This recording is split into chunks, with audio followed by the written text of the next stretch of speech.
Hi hello ನಮಸ್ತೆ ಎಲ್ಲರಿಗೂ.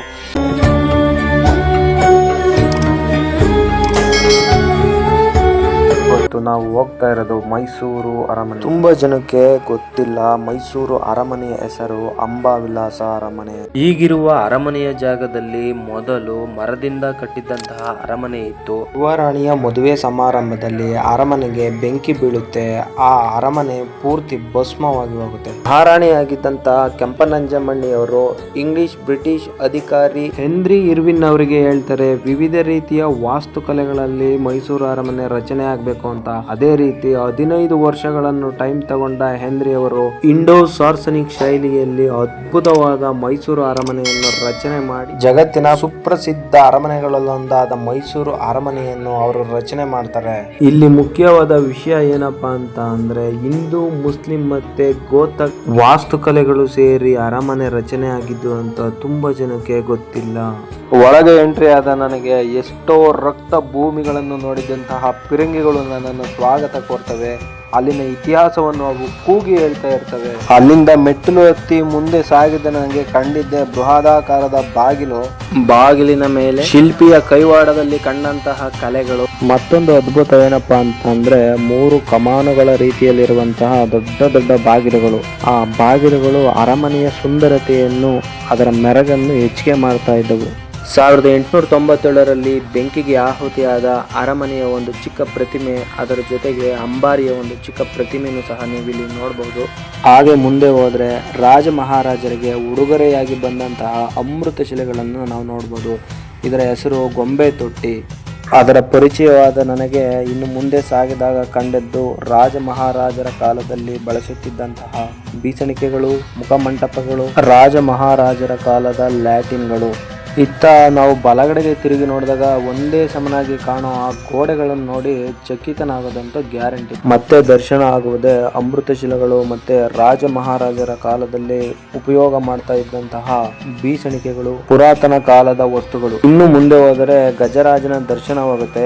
ಅಕ್ಕಪಕ್ಕದ ಗೋಡೆಗಳ ಎರಡರಲ್ಲೂ ಗಜರಾಜ ಇದೆ. ಸೊ ನೀವು ಅರಮನೆಗೆ ಏನಾದ್ರೂ ಹೋದಾಗ ನಿಜವಾದ ಆನೆ ಅಂತ ಹೆದರ್ಕೊಳಕ್ ಹೋಗ್ಬೇಡಿ. ನಾವಿಷ್ಟವರೆಗೂ ನೋಡಿದ್ದು ಅರಮನೆಯ ಮುಂಭಾಗವನ್ನು. ಇವಾಗ ಒಳಗಡೆ ಹೋಗೋಣ ಬನ್ನಿ. ಒಳಗಡೆ ಏನಿದೆ, ಯಾವ ಥರ ಇದೆ ಮೈಸೂರು ಅರಮನೆ ಅಂತ ನಾವು ನೋಡೋಣ, ನೀವು ನೋಡಿ. ಇಲ್ಲಿ ಮೇಲೆ ನೋಡಿ, ಇಂಡೋ ಸಾರ್ಸನಿಕ್ ಶೈಲಿಯಲ್ಲಿ ಕಟ್ಟಿರುವಂತಹ ಮೈಸೂರು ಅರಮನೆಯನ್ನು ನೋಡಲು ದೇಶ ವಿದೇಶಗಳಿಂದ ಫಾರಿನರ್ಸ್ ಇಲ್ಲಿ ಬಂದು ಅರಮನೆಯ ಇತಿಹಾಸವನ್ನು ತಿಳ್ಕೊಂಡು, ಇಲ್ಲಿನ ವೈಭವವನ್ನು ತಿಳ್ಕೊಂಡು ಹೋಗ್ತಾರೆ. ಇನ್ನು ನೀವು ಅರಮನೆ ಒಳಗೆ ಎಂಟ್ರಿ ಆಗ್ತಿದ್ದಂಗೆ ಪ್ರತಿ ಗೋಡೆ ಮೇಲುವ ಭಿತ್ತಿ ಚಿತ್ರಗಳನ್ನು ನೋಡಬಹುದು. ಮೈಸೂರು ಅರಸರ ಕಾಲದಲ್ಲಿ ಯಾವ ರೀತಿ ವಿಜೃಂಭಣೆಯಿಂದ ಆಡಳಿತ ನಡೀತಾ ಇತ್ತು ಅನ್ನೋದು ಪ್ರತಿ ಗೋಡೆ ಮೇಲೆ ಪೇಂಟಿಂಗ್ ಮುಖಾಂತರ ಬರೆದಿದ್ದಾರೆ. ನೀವು ಮಿಸ್ ಮಾಡ್ದಂಗೆ ಪ್ರತಿಯೊಂದು ಚಿತ್ರಗಳನ್ನು ನೋಡಿ, ಅದರ ಕೆಳಗಡೆ ಅದರ ಸಾರಾಂಶಗಳು, ಅದರ ವಿಚಾರಗಳನ್ನು ಅವರು ಉಲ್ಲೇಖ ಮಾಡಿದ್ದಾರೆ. ಮಿಸ್ ಮಾಡ್ದಂಗೆ ನೋಡಿ.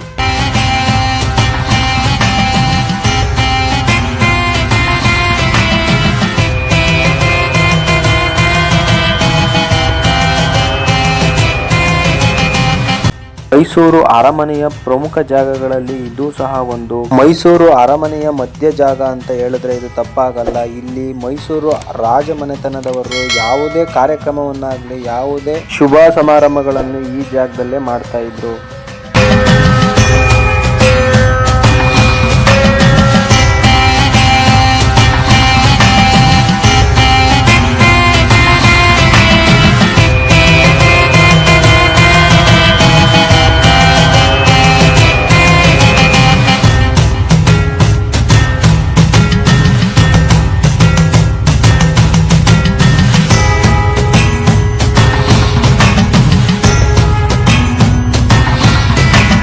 ಮೈಸೂರು ರಾಜಮನೆತನದ ಅಂಗರಕ್ಷಕರು, ಅಂಗದಳಗಳು, ಅಶ್ವಮೇಧಗಳು, ಅಶ್ವದಳಗಳು, ಆನೆ ದಳಗಳು, ಕಾಲಾಳುಗಳು, ಎಲ್ಲ ರೀತಿಯ ಭಾವಚಿತ್ರಗಳು ಗೋಡೆ ಮೇಲೆ ಸಿಗುತ್ತವೆ.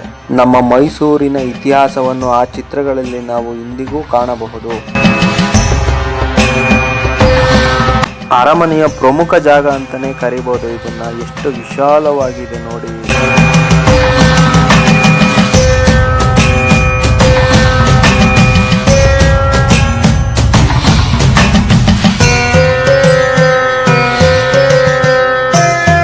ಅರಮನೆಯ ಒಳಭಾಗದಲ್ಲಿ ಹಲವಾರು ಕೋಣೆಗಳಿದ್ದಾವೆ. ಆದರೆ ಎಲ್ಲ ಕೋಣೆಗಳಿಗೂ ಪ್ರವಾಸಿಗರಿಗೆ ಅವಕಾಶವಿರೋದಿಲ್ಲ. ಮುಂದೆ ಸಾಗ್ತಾ ಇದ್ದಂಗೆ ನಮಗೆ ಸಿಗೋದೆ ರಾಜ ಮಹಾರಾಜರ ಕಾಲದ ರಾಜಮನೆತನದವರ ಫೋಟೋಗಳು.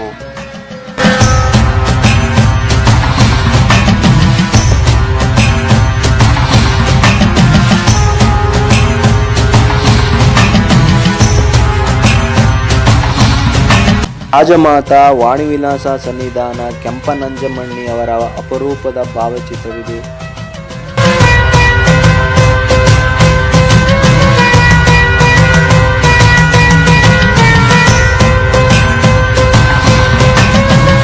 ಇದು ಜಯಚಾಮರಾಜೇಂದ್ರ ಒಡೆಯರ್ರವರ ಭಾವಚಿತ್ರ.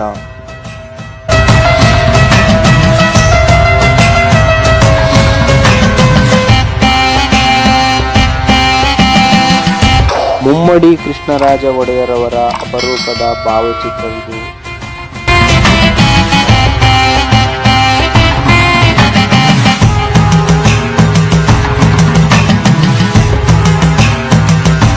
ಇವರೇ ನೋಡಿ ನಾಲ್ವಡಿ ಕೃಷ್ಣರಾಜ ಒಡೆಯರ್ರವರು.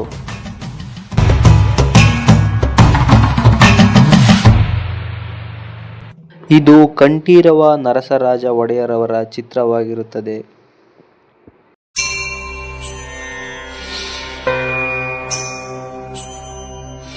ಇದು ಕೆಂಪನಂಜಮ್ಮಣ್ಣಿಯವರ ಅದ್ಭುತವಾದ ಪೇಂಟಿಂಗ್.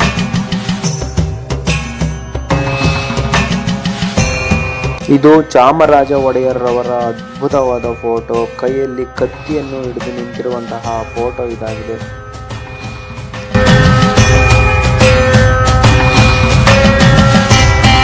ರಾಜ ಮಹಾರಾಜರ ಕಾಲದ ಅದ್ಭುತ ವಸ್ತ್ರಧಾರೆಗಳನ್ನು ನೀವು ಇಲ್ಲಿ ಗಮನಿಸಬಹುದು.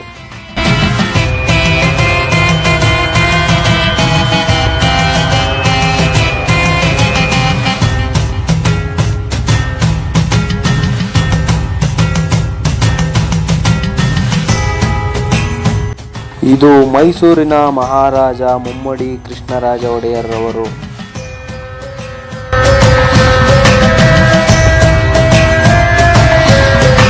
ಕೃಷ್ಣರಾಜಮಣ್ಣಿ ಮತ್ತು ಮಕ್ಕಳ ಗ್ರೂಪ್ ಫೋಟೋವನ್ನು ನಾವು ಇಲ್ಲಿ ಕಾಣಬಹುದು. ಇವರು ಚಾಮರಾಜ ಒಡೆಯರ್ರವರು. ಈ ಫೋಟೋದಲ್ಲಿ ದೇವರಾಜು ಅರಸು ಮತ್ತು ಅವರ ಧರ್ಮಪತ್ನಿಯವರನ್ನು ನಾವು ಕಾಣಬಹುದು. ನಾಲ್ವಡಿ ಕೃಷ್ಣರಾಜ ಅರಸುರವರು.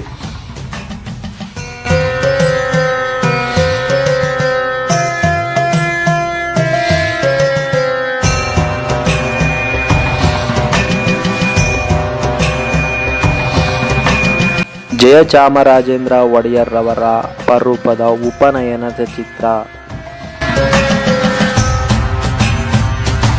ಜಯಲಕ್ಷ್ಮಿ ಅಮ್ಮಣ್ಣಿಯವರು ಮತ್ತು ಅವರ ಮಗಳು ಲೀಲಾವತಿಯವರ ಅಪರೂಪದ ಫೋಟೋ ಚಿತ್ರ.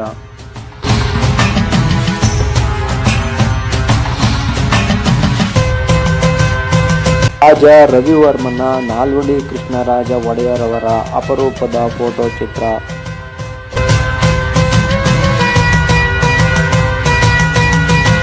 ಇಂಗ್ಲೆಂಡಿನ ರಾಣಿ ಅಲೆಕ್ಸಾಂಡ್ರಾ ಅವರ ಫೋಟೋವನ್ನು ನಾವು ಇಲ್ಲಿ ಕಾಣಬಹುದು. ಬ್ರಿಟಿಷ್ ಅಧಿಕಾರಿ 7ನೇ ಎಡ್ವರ್ಡ್ ರವರನ್ನು ನಾವಿಲ್ಲಿ ಕಾಣಬಹುದು.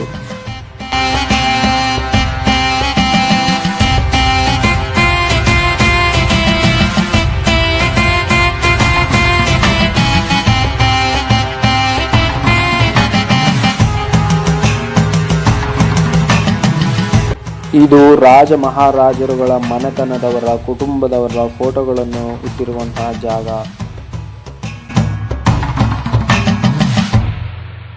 ಅಲ್ಲಿಂದ ಮುಂದೆ ಸಾಗಿದ ನನಗೆ ಕಂಡಿದ್ದೇ ರಾಜ ಒತ್ತಳಿಕೆಗಳು. ರಾಜ ಮಹಾರಾಜರುಗಳು ಪಕ್ಕದ ರಾಜ್ಯಗಳಿಗೆ ಪ್ರವಾಸ ಕೈಗೊಂಡಾಗ ಸಿಕ್ಕಿರುವಂತಹ ಉಡುಗೊರೆಗಳು ಮತ್ತು ಮರದ ಮತ್ತು ಬೆಳ್ಳಿಯ ರಾಜ ಒತ್ತಳಿಕೆಗಳು.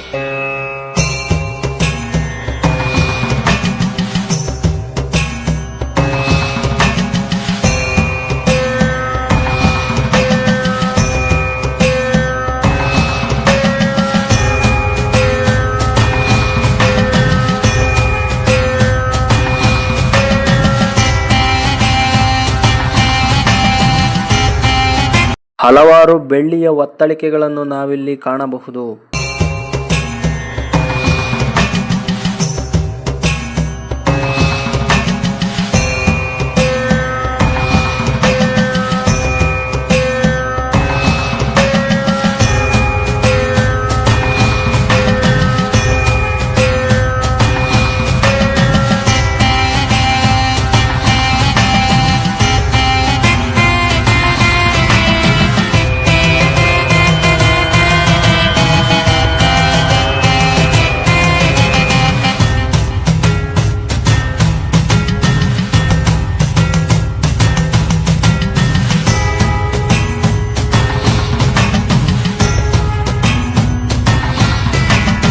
ಅರಮನೆಯ ಮಧ್ಯಭಾಗದಲ್ಲಿ ನಾವು 2 ಮಹಡಿಗಳನ್ನು ನೋಡಬಹುದು. ಅದರಲ್ಲಿ ಗಂಡು ಬೇರುಂಡ ಚಿತ್ರಗಳನ್ನು ನಾವು ಕಾಣಬಹುದು.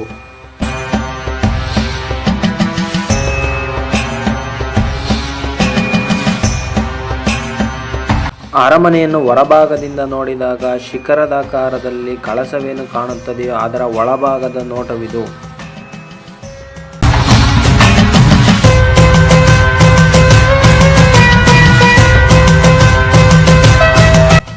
ಸುತ್ತಲೂ ಕಲ್ಲು ಗೋಡೆಗಳಿಂದ ಕಟ್ಟಲಾದ ಅರಮನೆಯ ಮಧ್ಯಭಾಗದಲ್ಲಿ ಖಾಲಿ ಇರುವ ಜಾಗ ನಿಮ್ಮನ್ನು ಅಚ್ಚರಿಗೊಳಿಸುತ್ತದೆ.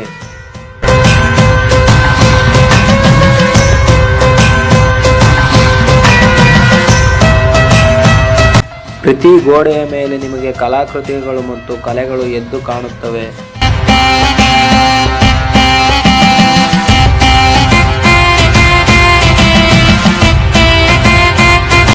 ಪ್ರತಿಯೊಂದು ಕಲ್ಲಿನಲ್ಲೂ ನೀವು ಕಲಾಕೃತಿಗಳನ್ನು ನೋಡಬಹುದು.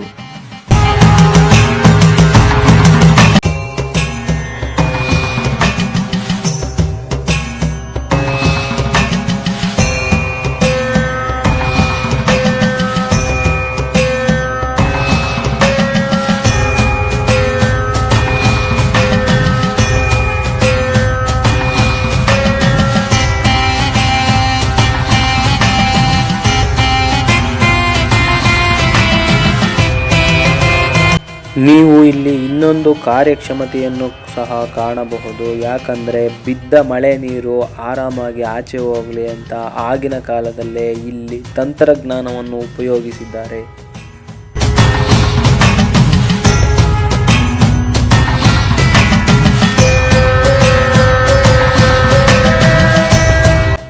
ಅಲ್ಲಿಂದ ಮುಂದೆ ಹೋಗಿ ಇನ್ನೊಂದು ಕೋಣೆಗೆ ಭೇಟಿ ನೀಡಿದಾಗ ಅಲ್ಲಿ ನಮಗೆ ಆಶ್ಚರ್ಯವೇ ಕಾದಿತ್ತು.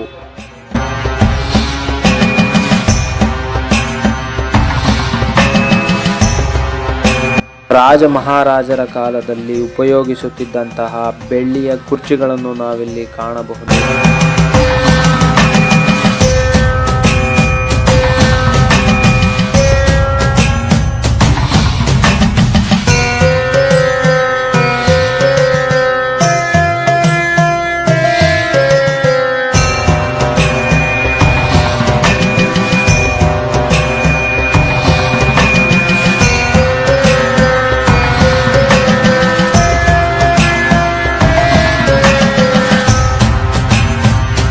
ರಾಜ ಮಹಾರಾಜರ ಕಾಲದ ಸ್ಫಟಿಕದ ಕನ್ನಡಿ.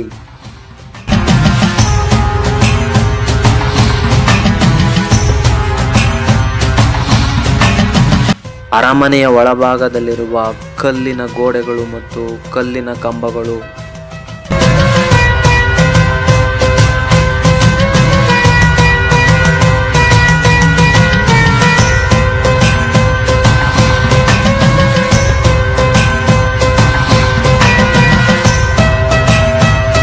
ಅರಮನೆಯ ಮುಂಭಾಗದಲ್ಲಿ ವಿಸ್ತಾರವಾದ ಜಾಗ ಮತ್ತು ಕಂಬಗಳನ್ನು ನೀವು ಕಾಣಬಹುದು.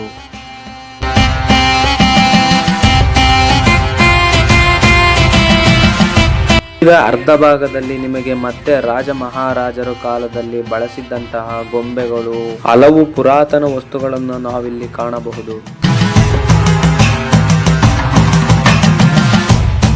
ತಾಯಿ ಚಾಮುಂಡೇಶ್ವರಿಯನ್ನು ನಾವಿಲ್ಲಿ ಕಾಣಬಹುದು.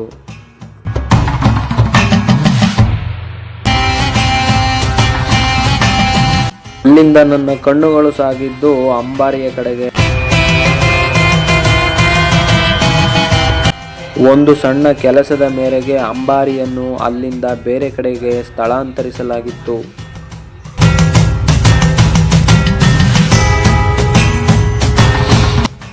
ಅಲ್ಲಿಂದ ಮುಂದೆ ಸಾಗಿದ ನನಗೆ ದರ್ಬಾರನ್ನು ನೋಡಲು ಕಾತುರತೆಯಿಂದ ಕಾಯುತ್ತಿದ್ದನು.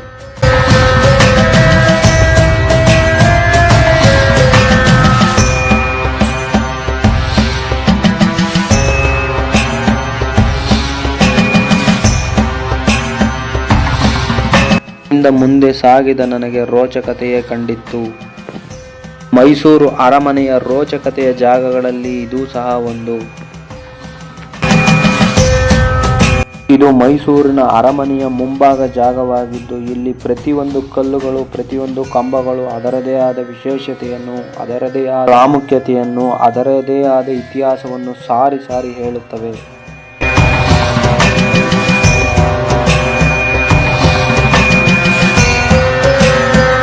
ಇದರ ವಿಶೇಷತೆ ಏನೆಂದರೆ, ನೀವು ಯಾವ ದಿಕ್ಕಿನಿಂದ ನೋಡಿದರೂ ಸಹ ಕಂಬಗಳು ನೇರವಾಗಿ ಕಾಣುತ್ತವೆ.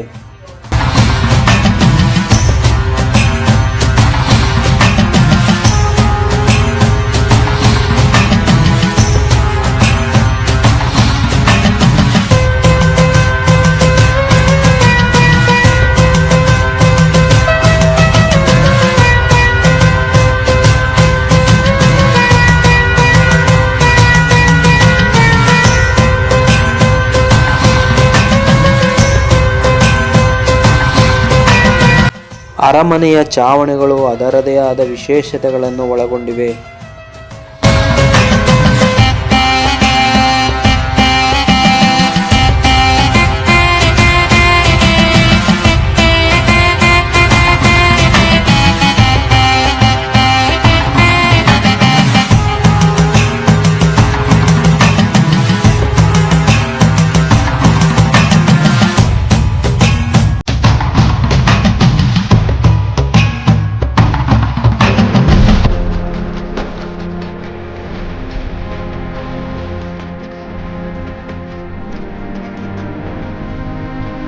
ಅಲ್ಲಿಂದ ಮುಂದೆ ಸಾಗಿದ ನನಗೆ ರೋಮಾಂಚನವೇ ಕಾದಿತ್ತು. ಮೈಸೂರು ಮಹಾರಾಜರು ಕೂತು ದರ್ಬಾರು ನಡೆಸುತ್ತಿದ್ದ ಆ ದರ್ಬಾರನ್ನು ನೋಡಿ ನನ್ನ ಮೈ ಜುಮ್ ಎಂದಿತ್ತು. ಒಳಗೆ ಹೋದ ನನಗೆ ಮೈ ಕೂದಲು ಜುಮ್ ಎಂದಿದ್ದವು. ಅಲ್ಲಿನ ವೈಭೋಗವನ್ನು ನೋಡಿ ನಾನು ಒಂದು ಮೈಸೂರು ಇತಿಹಾಸದಲ್ಲಿ ಮುಳುಗಿ ಹೋಗಿದ್ದೆ. ಇದು ದರ್ಬಾರ್ಗೆ ಬರುವಂತಹ ಹೆಬ್ಬಾಗಿಲು. ಇದು ಪೂರ್ತಿ ಬೆಳ್ಳಿಯಿಂದ ಮಾಡಲ್ಪಟ್ಟಿದೆ.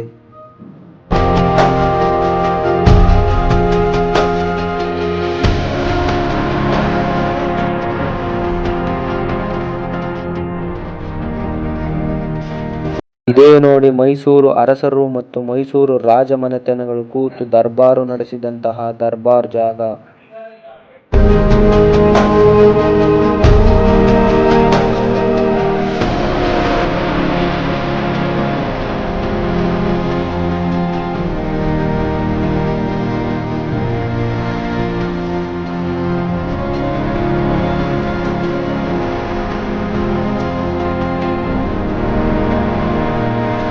ದರ್ಬಾರಿನ ಅಕ್ಕಪಕ್ಕದಲ್ಲಿ ನಾವು ಹಲವು ಬೆಳ್ಳಿಯ ಬಾಗಿಲುಗಳನ್ನು ಕಾಣಬಹುದು.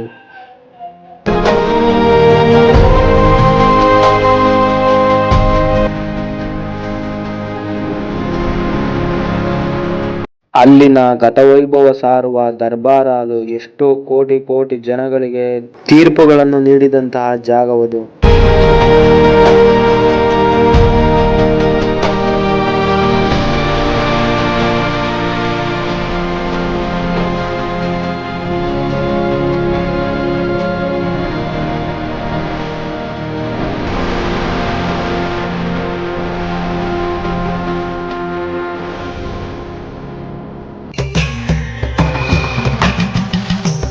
ಶಾಸನಗಳ ಸಾಲಿನಲ್ಲಿ ಗತವೈಭವವನ್ನೇ ಸಾರಿದಂತಹ ಜಾಗವಿದು. ಎಷ್ಟೋ ಅತ್ಯುನ್ನತ ವಿಷಯಗಳು, ಎಷ್ಟೋ ಅತ್ಯುನ್ನತ ಇತಿಹಾಸ ಮೆರೆದ ಜಾಗವಿದು. ಇಲ್ಲಿ ನೋಡಿ, ಇದು ಪೂರ್ತಿ ಬೆಳ್ಳಿಯಿಂದ ಮಾಡಲ್ಪಟ್ಟಂತಹ ಬಾಗಿಲು. ಅಲ್ಲಿಂದ ಮರದ ಮೆಟ್ಟಿಲುಗಳನ್ನು ಇಳಿದು ಮುಂದೆ ಸಾಗುತ್ತಾ ಹೊರಟೆ. ಮೈಸೂರು ದಸರಾ ಸಮಯದಲ್ಲಿ ಅಂಬಾರಿಯನ್ನು ಹೊರುವಂತಹ ಆನೆಗಳಿಗೆ ಹಾಕುವ ಪ್ರತಿಯೊಂದು ವಸ್ತ್ರಾಭರಣಗಳನ್ನು ನಾವಿಲ್ಲಿ ಕಾಣಬಹುದು.